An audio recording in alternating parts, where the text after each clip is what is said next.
Inflation. The word itself is enough to send your blood pressure soaring. But what is inflation really? And why should we care about it?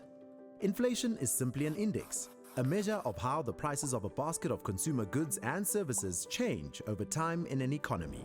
And that basket of goods differs from country to country, depending on consumer spending habits in those different geographies. In South Africa, our basket is skewed heavily towards food, housing, and transport.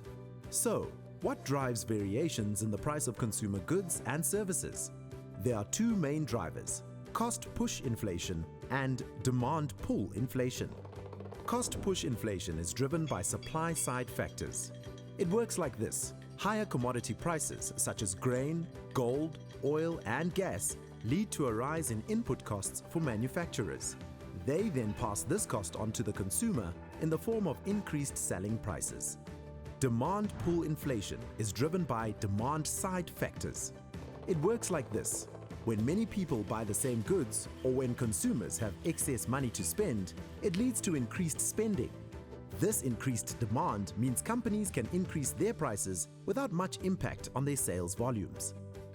So why should we worry about inflation? There's good reason. High inflation, sustained over a period of time, erodes wealth and discourages savings.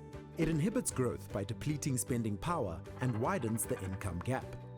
It makes economic planning and budgeting difficult and discourages public and private investment. Given all this, it's understandable that governments try to set manageable inflation ranges which guide monetary policy and set interest rates. Keeping inflation within the target range improves the predictability of investment and savings returns and provides clear price signals to all who participate in the economy.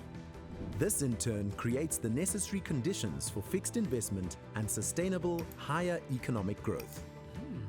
Why do central banks need to hike interest rates to curb high inflation? No matter what drives inflation, the quickest way to curb it is by changing consumer behavior and their inflation expectations.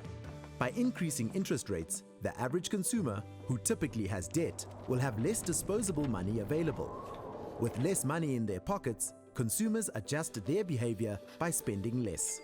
This reduces the demand for goods and services, forcing companies to either cap or drop their prices. As hard as it is, high interest rates are necessary to inflict pain on consumers so that they'll change their behavior as quickly as possible. During these challenging times, it's important to partner with a team of investment professionals who understand inflationary cycles and how to weather them.